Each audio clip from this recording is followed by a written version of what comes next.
Welcome back to Bon Archive. I'm your host, Alicia, and today we have a very special guest, Mez Mariye. He is an entrepreneur and a creative in all realms, whether it's food, music, photography, really just a creative soul at heart, and I'm really excited to have him at my show today. Thank you for being here. Thank you for having me. This is beautiful.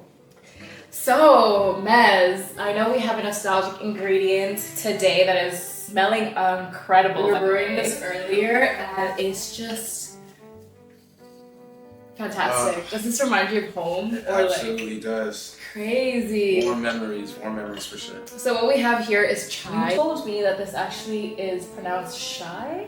Yeah, so in Amharic we just say shai.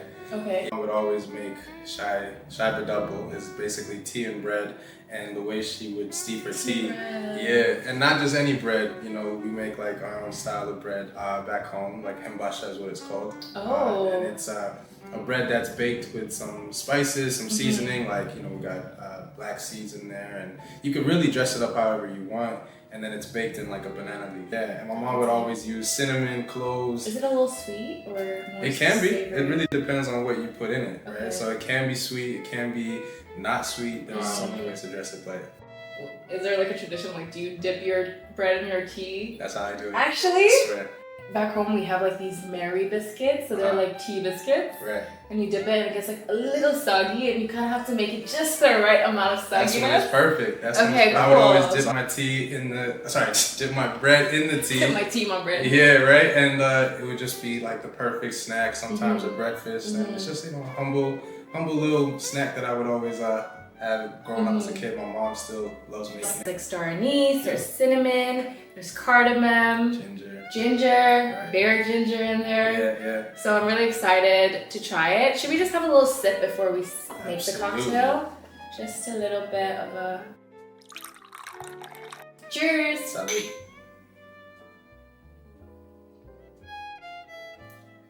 That's good. That's really good. It's strong. You don't like the ginger as much, do No, you? actually, this is giving me a lot of nostalgia too. My Yeah. dad drinks tea in the mornings and the evenings, and this is without milk. So the milk usually dilutes it a little bit, right? Yeah, it makes it a little bit easier. Like creamier, On the which palate. is why we got Baileys. Oh, shit. Which brings us to the cocktail of the night.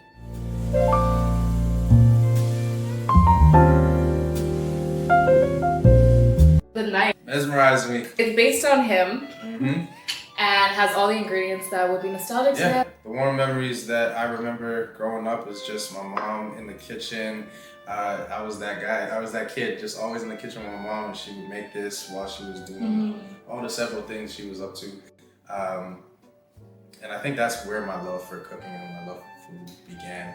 You know what I mean? We can get into that as well. Yeah. But this tea is definitely doing I'll it. just show you how to make this cocktail and then we can have a little Let's do it. chit chat right after. Follow along, but super simple. What you're gonna need is a shot of spiced rum, 1 shot of Baileys. It's gonna be 2 shots of the tea. I like chai. Oh guys, isn't this a beautiful milk It's a tea beautiful color? I'm loving it. Wow. Oh. It smells like the holidays. So we just ice it. Not just the bartender, right? No way! Where is it? But we're gonna smoke the glass. What? Just light it. Okay. Just a little bit. Smoking. Okay. Yeah.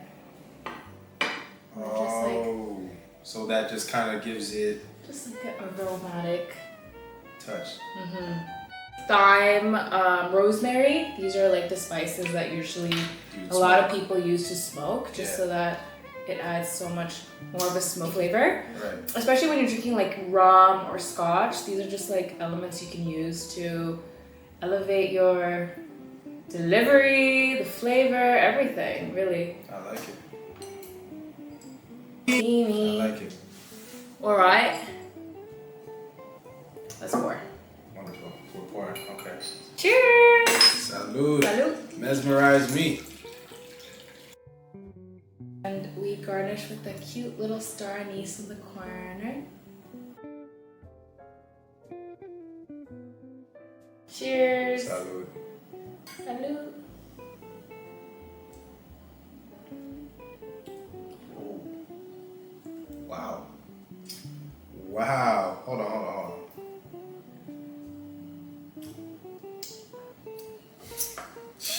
Sure. It's good. I feel like it needs a little bit of sweetness. See, I'm okay.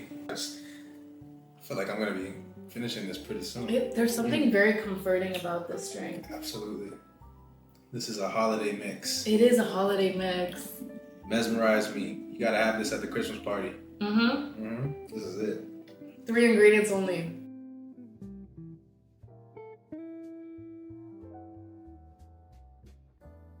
Mushrooms, you got tempeh, you got tofu, you got I zucchinis, never you bought got tempeh. cauliflowers, you got eggplant, you got Got a list. carrots and potatoes for sure, you got beans, every kind of bean under the sun.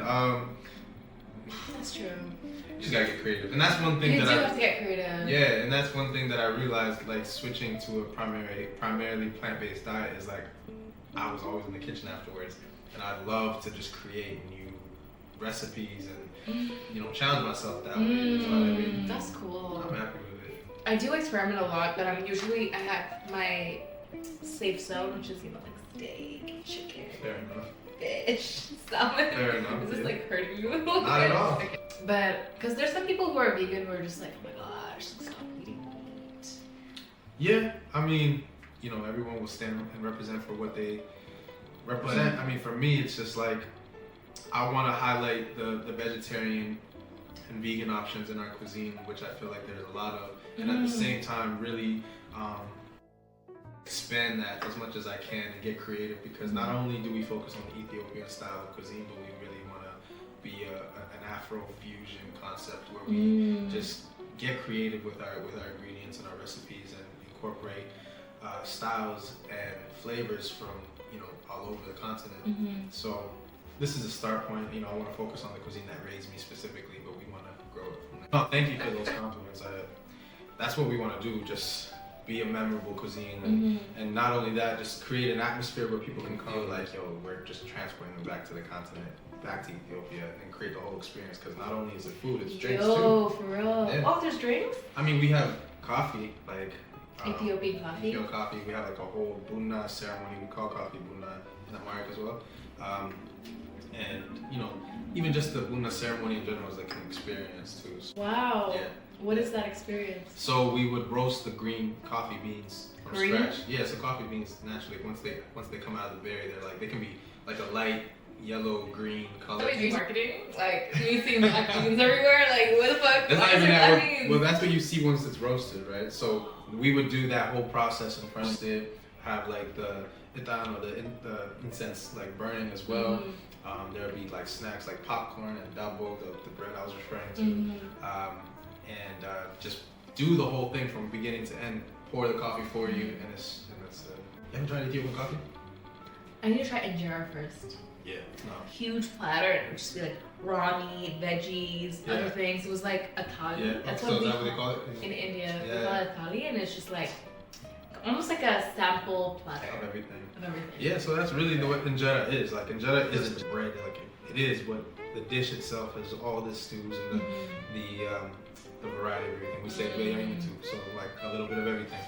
Oh my goodness! Say it again. Biryani too. Okay, I'm not gonna say it, but like I heard it. Yeah, you heard Have you it. tried dosa?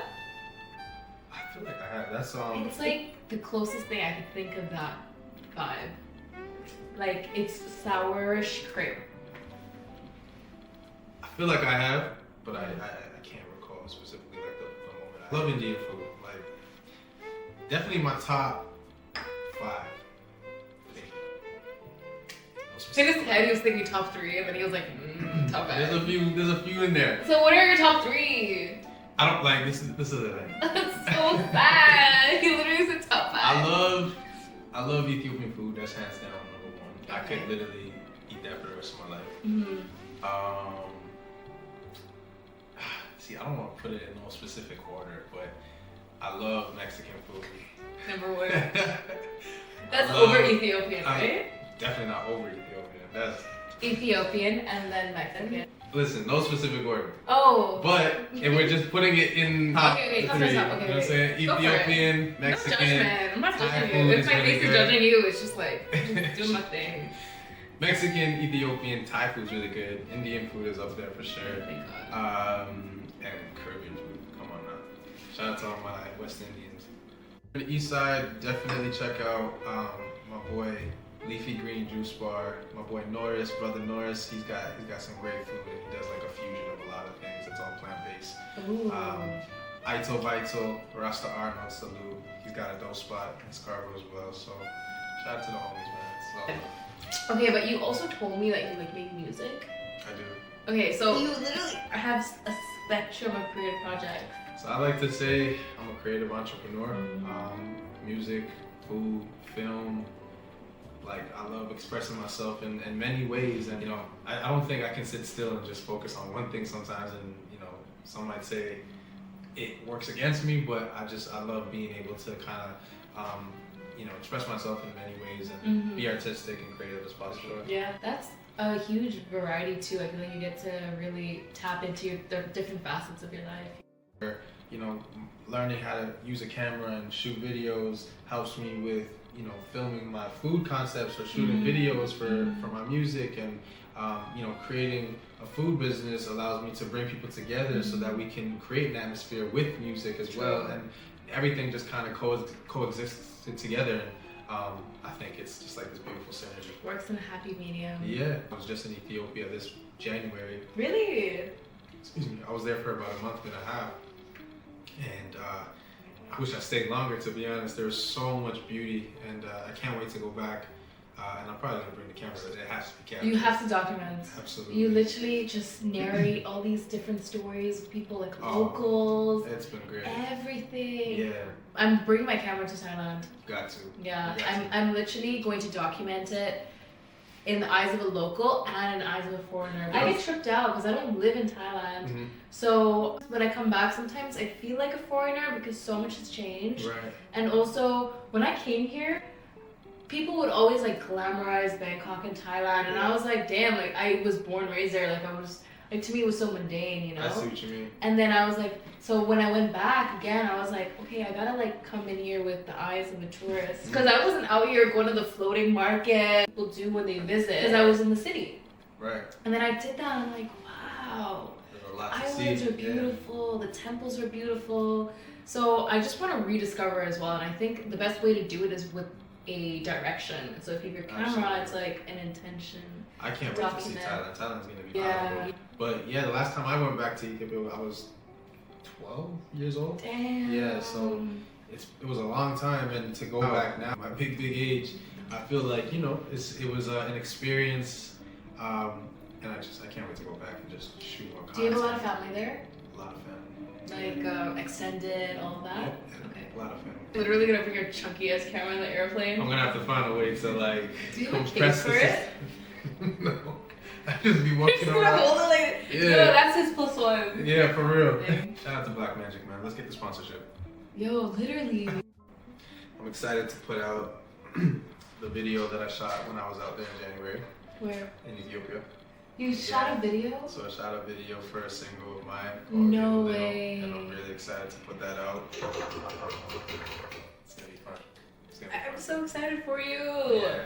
What was the concept? I guess you can't give away too much, but like give me like a little teaser. I don't want to give away too much, but the whole idea of the record is really, you know, in every relationship, whether it's romantic or platonic, it's just like you show your love and affection by, you know, not always doing the grand gestures and the major, you know, gift giving or whatever. It's really just the small things that I feel like go a long way.